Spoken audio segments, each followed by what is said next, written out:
Here's an expanded version of Part 1 in a simple, engaging, and human-centric narrative. The night air felt different. Junho Park knew something was off the moment he stepped into the clearing of Seoraksan National Park. His trusty camping gear hung heavy on his shoulders, a mixture of excitement and nervous energy coursing through his veins.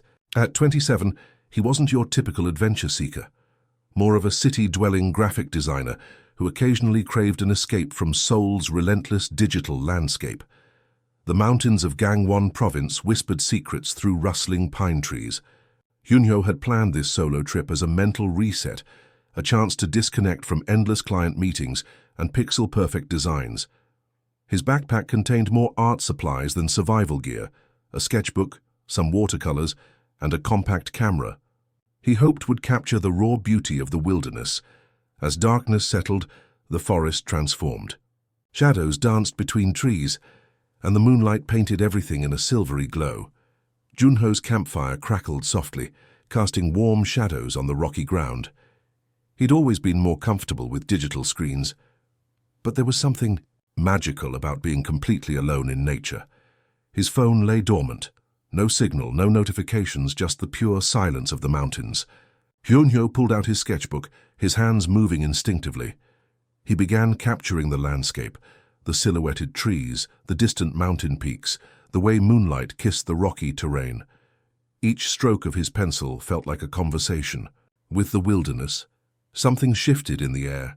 It wasn't a sound exactly, more like a subtle change in temperature, a slight vibration that made the hair on the back of his neck stand up. Junho looked up from his sketch, scanning the darkness. The forest seemed to hold its breath, waiting. He wasn't scared exactly, more curious. As a graphic designer, Junho was used to unexpected moments of creativity, those magical instances when something extraordinary breaks through the ordinary. This felt similar, like the universe was about to reveal something remarkable. A soft light began to shimmer between the trees. Not the harsh white of a flashlight, but a gentle blue-green glow that seemed to pulse with its own rhythm. Junho's artist's eye noticed how the light moved, not mechanical, but almost like a living thing. His hand unconsciously reached for his sketchbook, ready to capture whatever was about to unfold. The forest around him felt alive. Crickets stopped their nightly symphony. The wind held its breath. Junho realized he was experiencing something far beyond a typical camping trip. This was going to be a night that would change everything he understood about reality. His heart raced, but not with fear. It was the kind of excitement he felt when starting a new design project, when infinite possibilities stretched out before him. Something extraordinary was about to happen, and Junho Park was ready to witness it. Little did he know the mountains of Gangwon province were about to become the stage for an encounter that would challenge everything he knew about the universe, about life, and about his own potential. The blue-green light continued to shimmer, drawing closer. Junho gripped his pencil, his sketchbook open, ready to capture whatever magic was about to unfold. This wasn't just another camping trip. This was the beginning of something extraordinary.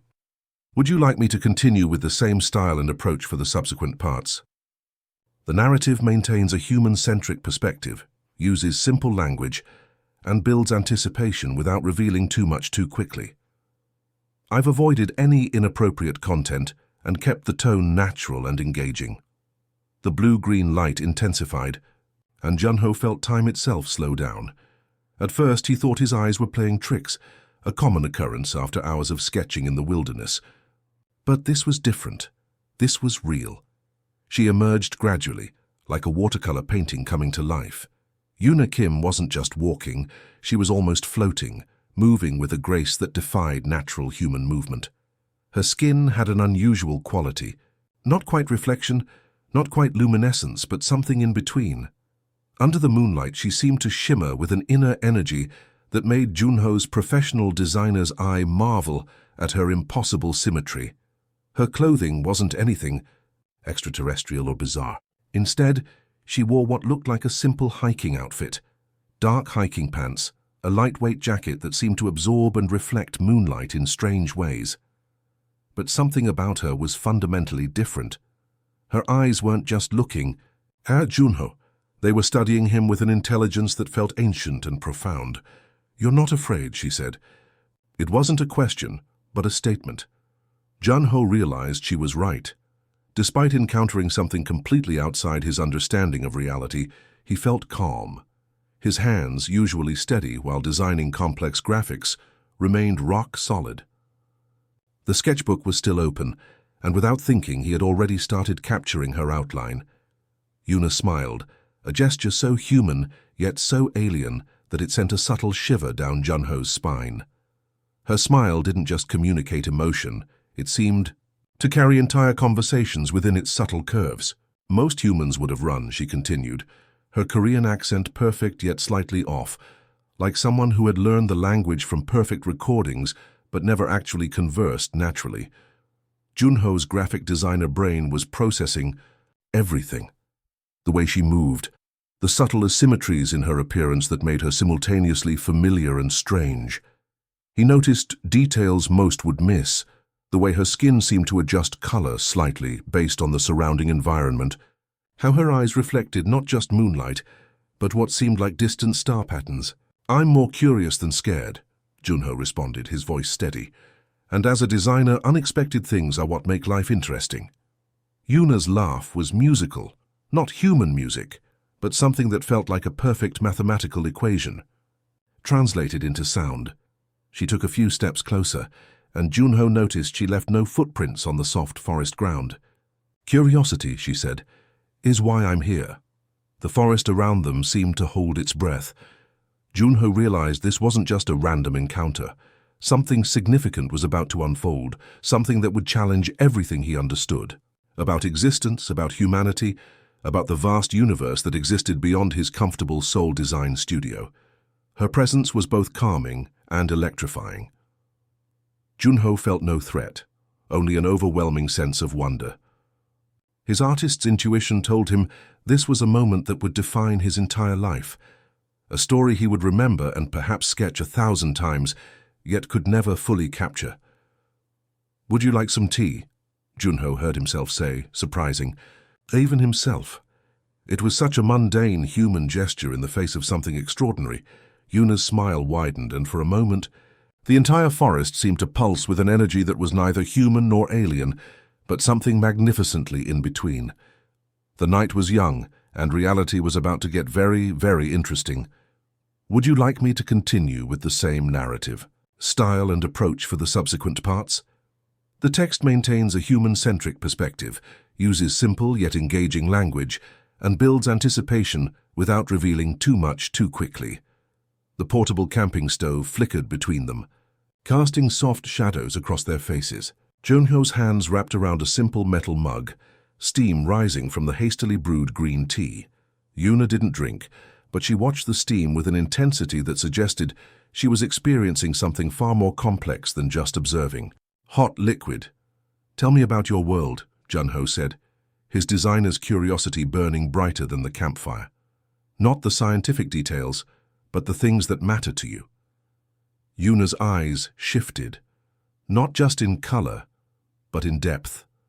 They were like living maps, showing glimpses of landscapes that couldn't possibly exist on Earth. She spoke about her homeworld in fragments, not like a structured report, but like someone remembering distant memories. She described a planet where cities were living organisms, where buildings grew and changed based on the needs of their inhabitants.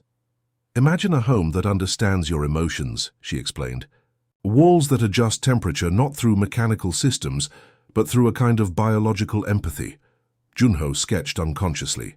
His pencil moved across the paper, capturing not just her words, but the essence of her descriptions. Geometric.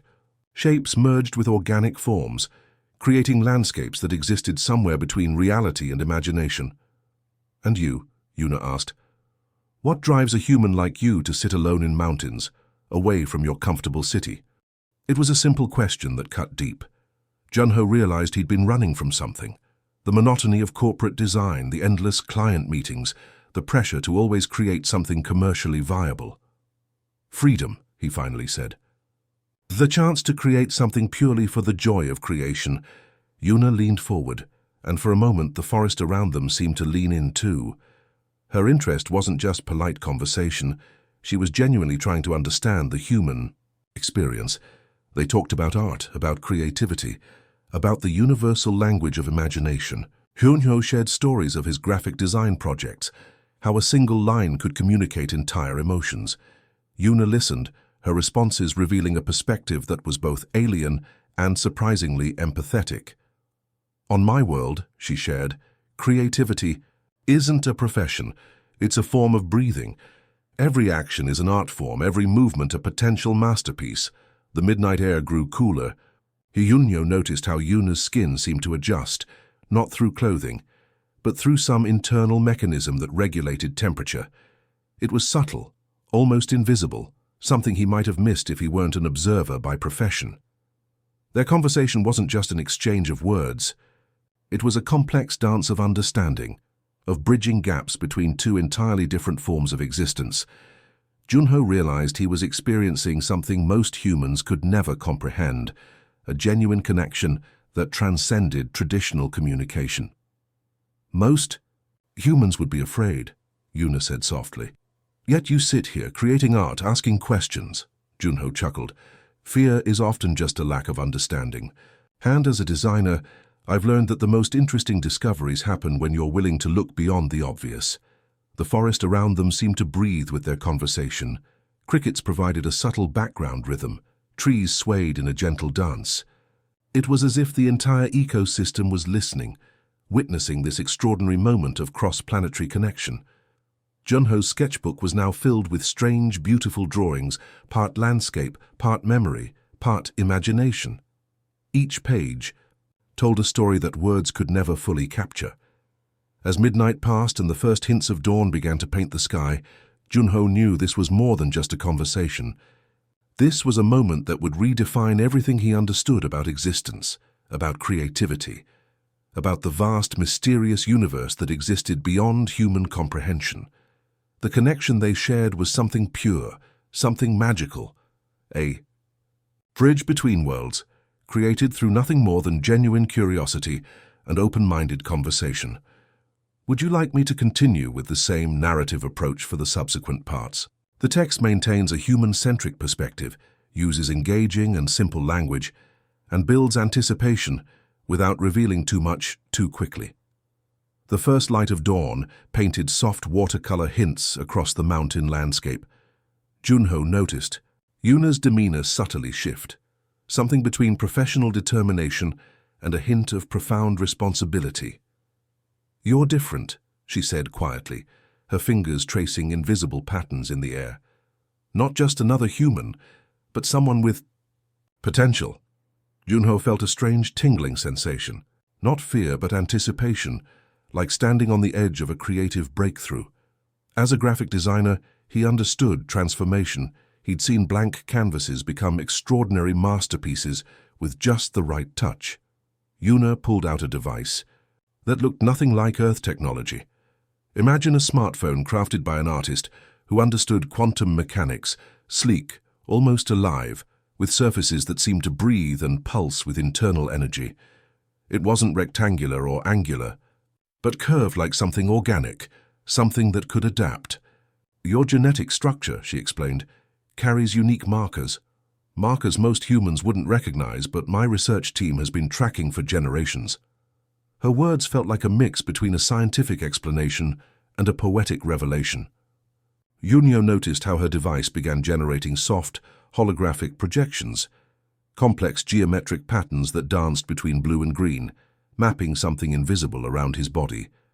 I'm selecting you for a specific mission, Yuna continued.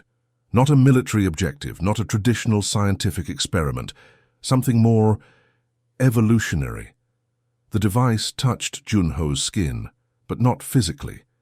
It was like experiencing a connection beyond touch, beyond traditional understanding. He felt warmth spreading through his body. Not uncomfortable, but like a perfect balanced energy flow. Junho's designer brain was simultaneously analyzing and experiencing.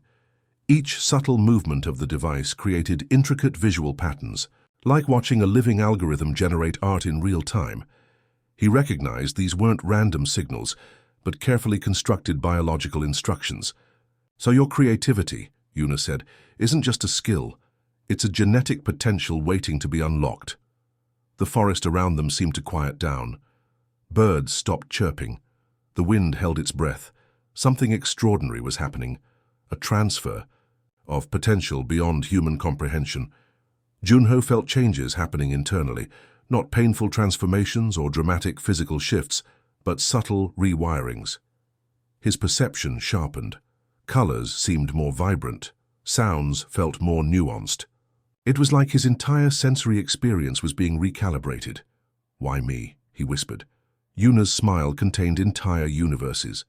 Because some humans are bridges, not just observers but connectors. You create visual languages that communicate beyond words. That's rare. The device continued its subtle work. Junho's body felt light, energized. His mind expanded, not with alien knowledge, but with enhanced human potential. Creativity wasn't just a skill anymore. It became a living, breathing part of his existence. This process, Yuna explained, is about amplification, your human potential elevated. Not replaced, not controlled. Enhanced. Junho's sketchbook lay open. The pages began filling themselves, not by his hand but through some invisible creative energy. Designs emerged that blended human imagination with something more. Architectural concepts that seemed to breathe, color palettes that felt alive. As the transfer completed, Junho understood this wasn't an invasion. This was an invitation, an opportunity to see the world and creativity through an entirely new lens. The mountain morning welcomed a transformed human, not superhuman, not alien, just expanded. Junho Park, graphic designer from Seoul, was about to change everything he understood about human potential. Would you like me to continue with the same narrative approach for the final part?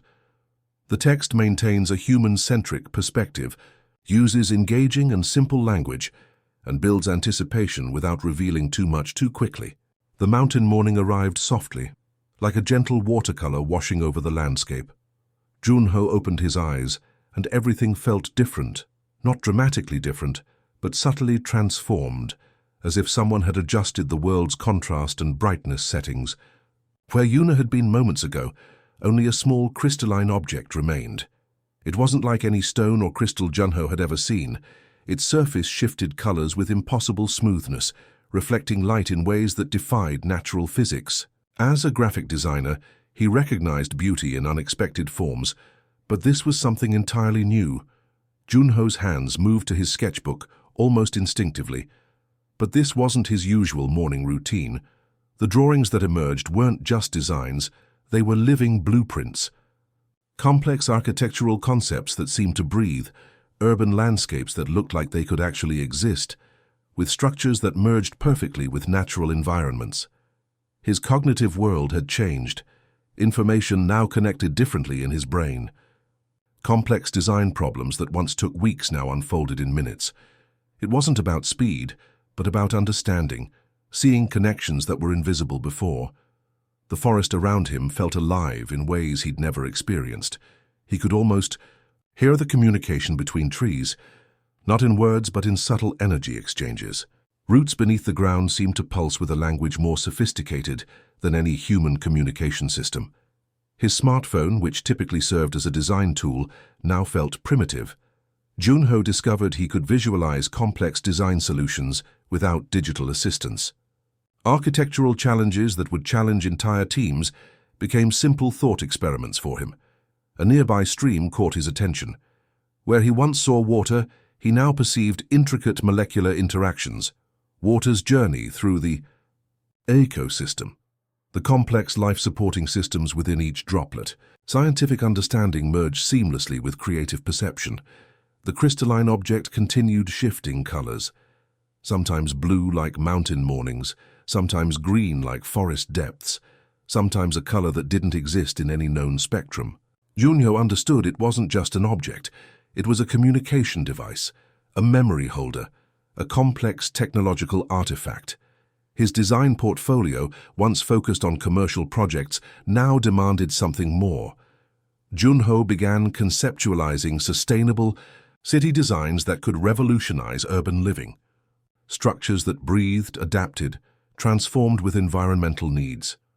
Not just drawings, but living blueprints of future possibilities. Nature seemed to respond to him differently. Birds would pause near his sketching spot. Plants would subtly lean towards his creative energy. It was as if his enhanced perception created a communication channel with the natural world. The transformation wasn't about superhuman abilities. It was about expanded understanding. Junho could now see the poetry in scientific equations, the mathematical precision in artistic compositions. Creativity and logic weren't separate anymore. They were two sides of the same incredible coin. His phone buzzed, a message from his design studio, but before opening it, Junho knew exactly what challenges awaited. Solutions were forming in his mind even before reading the details. Not through calculation, but through an intuitive understanding that merged human creativity with something more. The crystalline object pulsed softly, a reminder, a connection, a promise of potential yet to be fully explored. Junho Park was no longer just a graphic designer from Seoul. He was a bridge between human potential and extraordinary possibility. The mountain morning continued, holding its breath, watching a transformed human discover his new reality. As sunlight danced through pine trees, Junho smiled. His journey was just beginning. Would you like me to elaborate on any aspect of this narrative? The text maintains a human-centric perspective, uses engaging and simple language, and captures the transformation without feeling artificially generated.